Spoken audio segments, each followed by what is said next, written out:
ایمان والا تو وہ ہے جب بھی وہ کسی صحابی کی بات کرتا ہے اس کا ایمان بڑھتا ہے، اس کے چہرے پہ رونق اور خوشحالی آتی ہے، اور جب ایمان ہوگا جب اس کے سامنے صحابہ کا تذکرہ کریں گے اس کا چہرہ بتا دے گا کہ یہ ایمان والے کا چہرہ ہو ہی نہیں سکتا۔ اب ہمارے آس پاس اڑوس پڑوس کوئی ایسا طبقہ بھی ہے، ایسا بدبخت بھی ہے، ان کی نشاندہی کرنا بھی ضروری سمجھتا ہوں کہ 18 ذی الحج حضرت عثمان رضی اللہ عنہ کا یوم شہادت یعنی اتوار کا دن بن رہا۔ ایک بدبخت طبقہ ایسا بھی ہے کہ اس دن نعوذ باللہ عید کے طور پر مناتا ہے، خوشی کے طور پر منائے گا۔ جس دن ہماری عید تھی اس طبقے نے عید نہیں پڑھی، یہ مصلی رسول پہ بیٹھ کر منبر رسول پر بیٹھ کر دعوے سے کیا، اس طبقے نے اس دن عید نہیں پڑھی، اس طبقے نے اس دن قربانی نہیں کی، اس طبقے نے اس دن نیا لباس نہیں پہنا، اور 18 ذی الحج کو وہ عید غدیر کا نام دے کر نعوذ باللہ خوشیاں منائے گا۔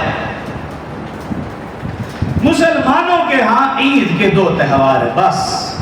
جو رسول اللہ صلی اللہ علیہ وسلم نے منائے بھی ہیں اور اس کے احکامات قرآن میں بھی ہیں اور حدیث مبارکہ میں بھی ہیں، عید الفطر اور عید الاضحیٰ۔ ان 2 عیدوں کے علاوہ تیسری یا چوتھی عید ہے ہی نہیں۔ جب میں اور آپ 12 ربیع الاول کو بطور عید کے منائیں گے تو پھر ہم ان سے گلہ نہیں کر سکتے۔ وہ کہیں گے جب تم کہہ رہے ہو اسلام میں 2 عیدیں ہیں تو ربیع الاول میں تم عید مناؤ، 18 ذی الحج کو ہم عید منائیں تو تمہیں کس بات کی تکلیف؟ اس لیے عیدیں 2 ہیں، نہ تیسری عید قرآن و حدیث میں ہے، شریعت میں ہے، اسلام میں ہے، نہ ہی چوتھی عید قرآن و حدیث میں ہے، نہ شریعت میں، نہ اسلام میں۔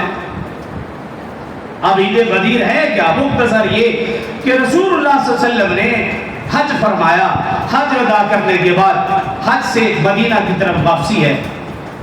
غدیر خم کے مقام پر پہنچے، صحابہ اکرام بھی ساتھ ہیں، حضرت علی رضی اللہ عنہ کو پہلے ہی آپ نے یمن بھیجا تھا، یمن میں کچھ معاملات تھے، وہ معاملات حل کرنے کے بعد حضرت علی رضی اللہ عنہ حج کے لیے مکہ پہنچے، حج ادا فرمایا، اور غدیر خم کے مقام پر حضرت علی رضی اللہ عنہ رسول اللہ صلی اللہ علیہ وسلم سے آ کر ملے۔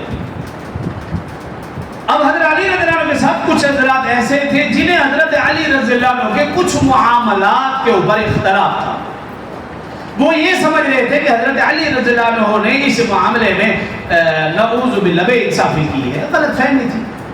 جان بوجھ کر ایسا نہیں تھا۔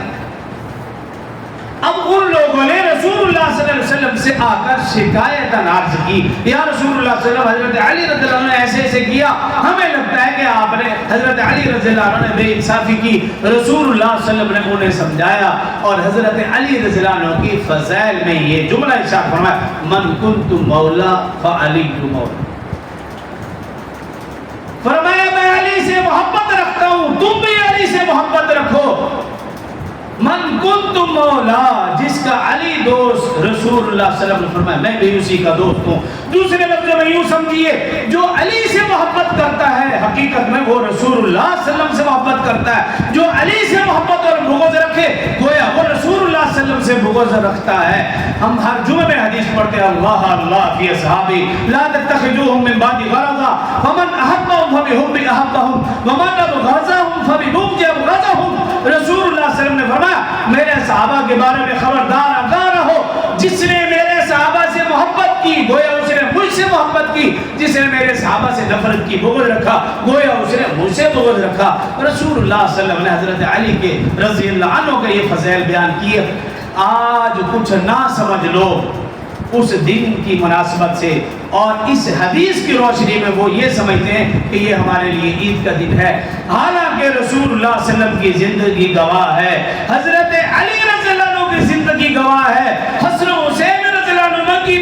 پوری زندگی گواہ ہے۔ انہوں نے اس دن کے حوالے سے کوئی ایسا قدم نہیں اٹھایا کہ جس سے پتہ چلے کہ یہ ہمارے لیے خوشی کا دن ہے۔ ایک مسلمان کے لیے ضروری یہ ہے وہ صحابہ کا بھی احترام کرے، اہل بیت کا بھی احترام کرے، صحابہ سے بھی محبت کرے، اہل بیت سے بھی محبت کرے۔ اگر کوئی بدبخت صحابہ اور اہل بیت میں سے کسی ایک کے بارے میں زبان درازی کرتا ہے وہ یقین کر لے کہ وہ دائرہ اسلام سے خارج ہے۔ جو کہا سن اللہ مجھے اور آپ کو سمجھنے اور عمل کی توفیق دے.